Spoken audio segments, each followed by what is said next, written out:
Assalamualaikum warahmatullahi wabarakatuh.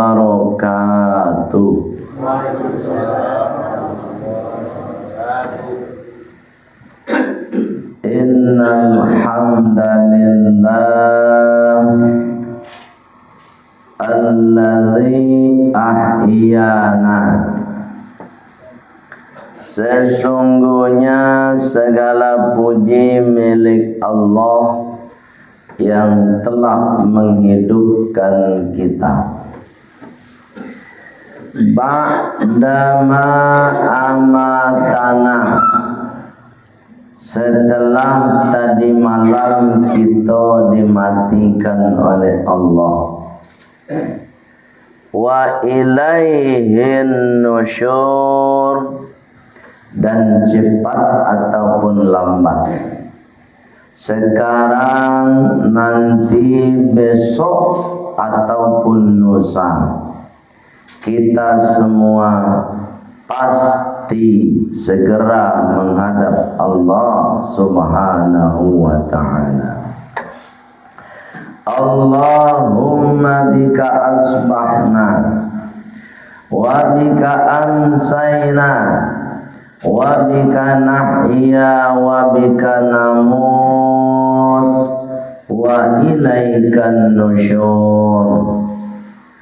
Ashhadu an la ilaha illallah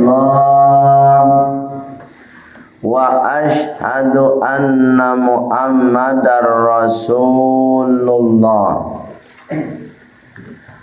Allahumma salli wa sallim ala Muhammad wa ala alihi wa sahbihi ajma'in. Amma ba'd. Qala Allah Ta'ala fil Qur'anil Karim. Bismillahirrahmanirrahim. Rabbi shrah li sadri wa yassir li amri wahlul 'uqdatam min lisani yafqahu qawli. Wa qala aidan Bismillahirrahmanirrahim. Fa khalafa min ba'dihim khalfun adha'us salam wattaba'u syahawat fasawfa yalqawna ghayya illa man taba wa amila salihan faulaika yadkhulunal jannah wa la yuzlamuna syai'a. Sadaqallahul azim.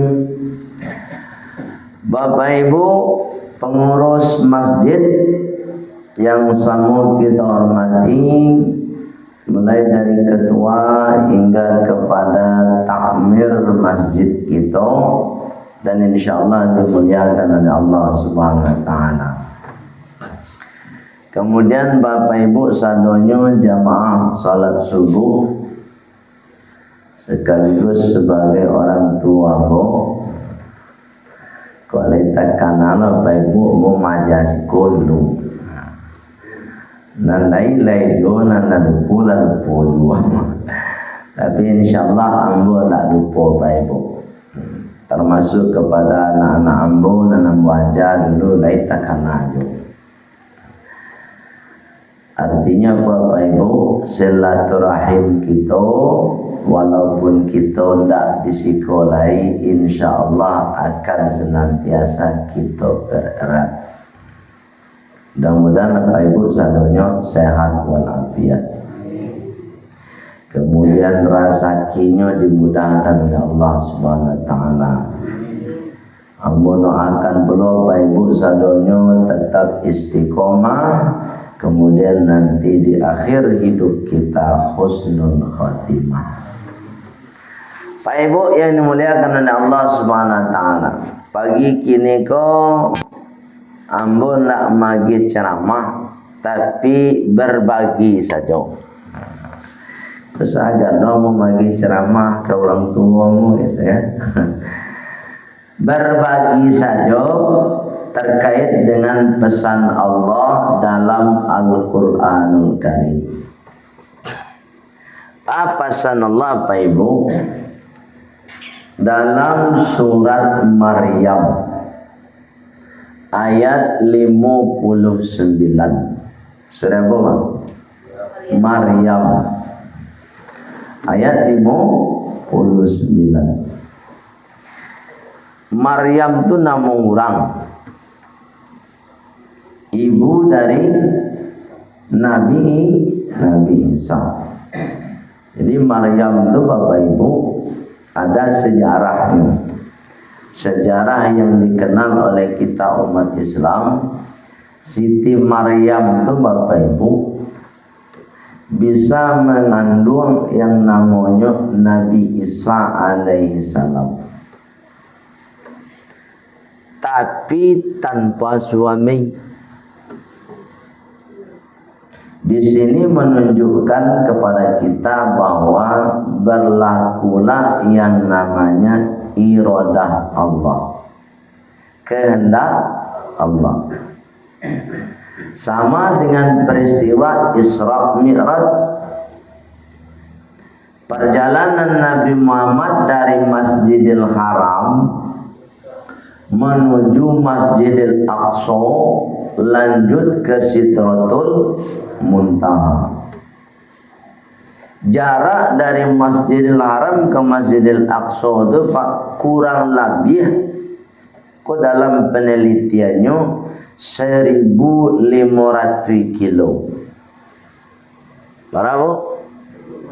1.500 kilo. Alun beko jarak Masjidil Aqsa ke Sidratul Muntaha. Tapi hebatnya lagi, Rasulullah perjalanan Isra Mi'rajnya dari 1/3 malam itu selesai sebelum sholat subuh. Padahal dulu alun ada kendaraan Pak. Alun ada pesawat terbang, alun ada Maxim, ya. Alun ada Gojek. Paling hebat kendaraan dulu tuh jo unta saja. Tapi 1/3 malam selesai kegiatan atau proses Isra Mi'raj itu. 1/3 malam ketiga itu darinya mana? Dari jam 2 sampai waktu subuh. Itu 1/3 ketiga nomor. Ini menunjukkan bahwa ada iradah Allah, ada kekuasaan Allah tanpa campur tangan manusia. Itu makanya ada dalam ayat innama amruhu idza arada syai'an ayyaqula lahu kun fayakun. Itu kuasa Allah, Bapak Ibu. Jadi kalau Allah berkehendak, maka cukup dengan kalimat kun. Jadi. Tapi kalau kita berkehendak, tidak bisa dengan kun, harus ada payakun. Apa itu payakun? Usaha kita. Jadi tanpa usaha nggak bisa. Baik, ini lihat Allah Subhanahu wa taala. Baik. Surat Maryam ayat 59. Apa kata Allah? Fa khalafa min ba'dihim khalfun adha'us shalah. Maka akan tertinggal, akan ada nanti di akhir zaman, kata Allah, khalfun, generasi atau umat Islam, adha'us shalah, mereka meninggalkan sholat. Ya Bu, enak ada. Kini Bu adona menyaksikan di lingkungan, di lapangan, tadi masjid lah, orang meninggal sholat. Banyak tuh seketek. Banyak ya. Allah. Jadi ada nanti sepeninggalan kita, generasi kita atau umat Islam sekarang yang mereka meninggalkan sholat. Tapi Bapak Ibu, biasanya kalau ada yang meninggalkan, maka pasti tetap ada yang melaksanakan. Terus ada itu.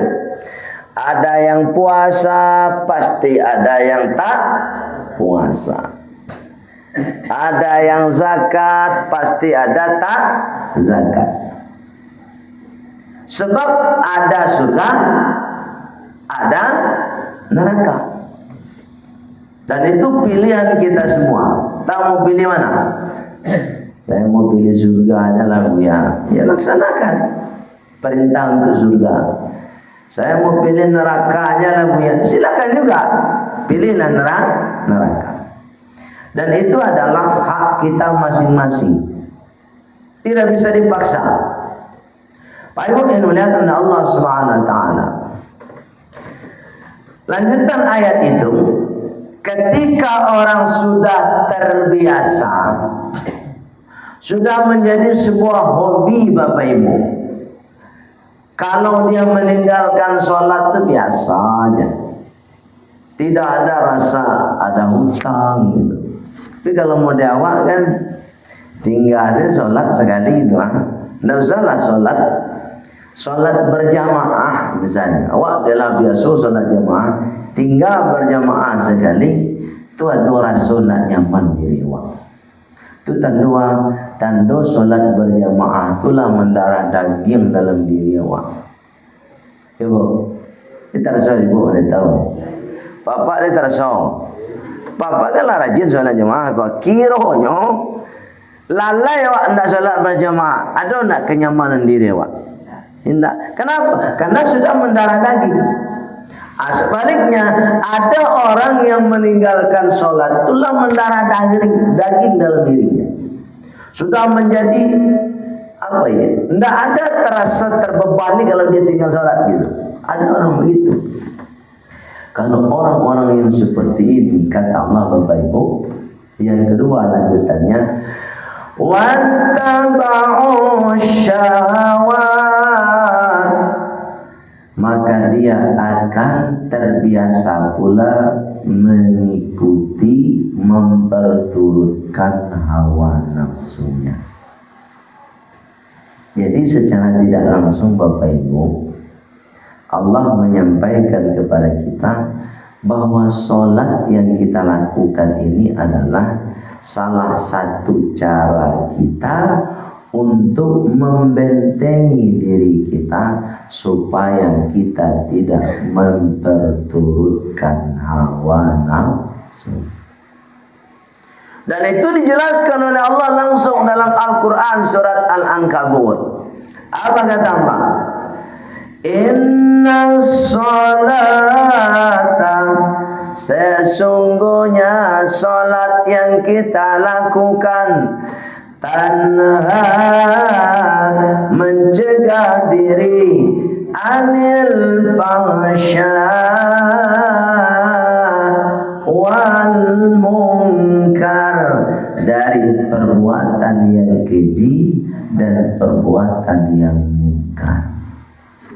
Pak Ibu yang dimuliakan oleh Allah Subhanahu wa taala. Oleh sebab itu Pak Ibu, kita perkokoh, kita perkuat iman kita supaya terkendali kita dari perbuatan fahsya, perbuatan keji dan mungkar, dengan tetap istiqomah melaksanakan sholat.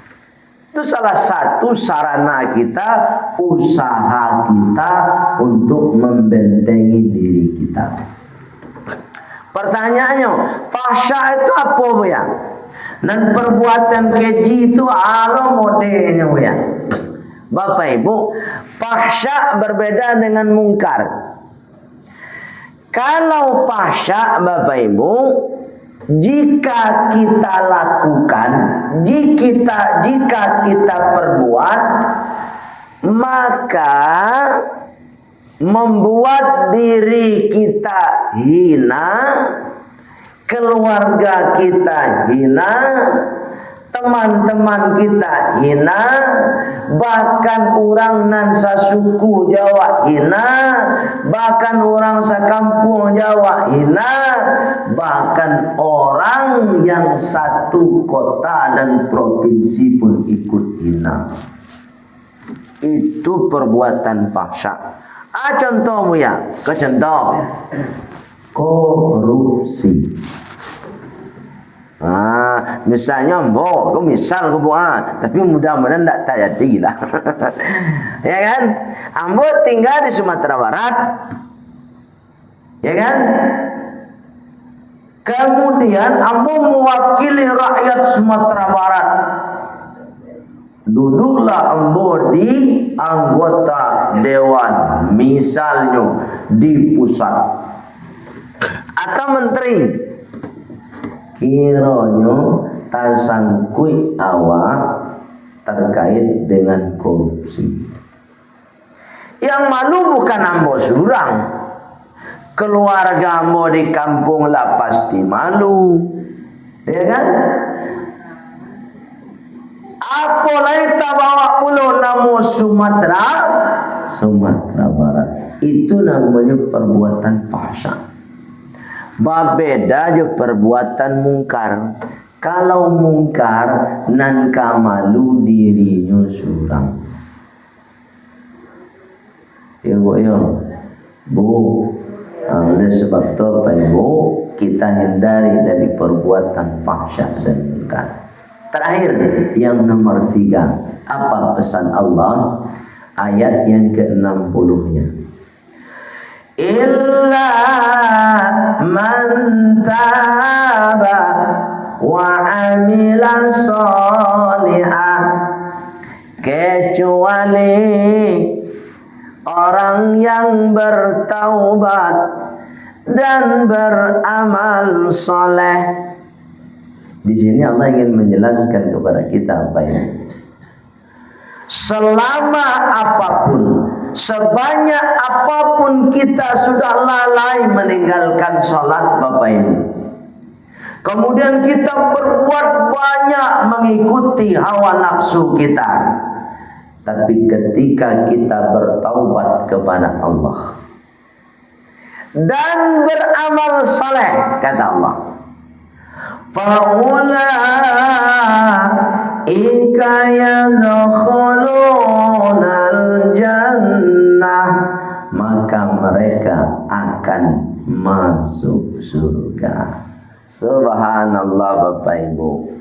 sebanyak apapun dosa kita, selalai apapun kita dengan solat kita, selagi kita mau bertaubat kepada Allah dan mengganti kesalahan-kesalahan itu dengan amal soleh, maka Allah menjaminkan kepada kita untuk dimasukkan ke surganya Allah Subhanahu wa ta'ala. Bahkan terakhir ayat itu Allah mengatakan wala yuzlamuna syai'a, dan Allah tidak akan mendolimi dengan apapun. Oleh sebab itu apa ibu yang dimuliakan Allah Subhanahu wa ta'ala, tidak ada istilah hilang kesempatan untuk meraih surganya Allah Subhanahu wa ta'ala. Selagi hidup, bertaubat kita, maksimalkan berbuat amal saleh. InsyaAllah Allah akan meridhoi kita untuk masuk surganya Allah Subhanahu wa ta'ala. Bapak Ibu, demikian saja yang dapat saya sampaikan. Mudah-mudahan bisa dipahami oleh Bapak Ibu, kemudian bisa kita amalkan dalam kehidupan kita sehari-hari. Mohon maaf Bapak Ibu kalau ada salah kata, salah cara, sebab nan salah datangnya dari ambo pribadi. Kalau nambana Bapak Ibu atas bimbingan hidayah Allah Subhanahu wa ta'ala. Untuk berkahnya majelis ilmu kita, mari kita tutup dengan doa penutup majelis. Subhanakallahumma wa bihamdika asyhadu an la ilaha illa anta astaghfiruka wa atubu ilaik, walhamdulillahi rabbil alamin. Wassalamualaikum warahmatullahi wabarakatuh.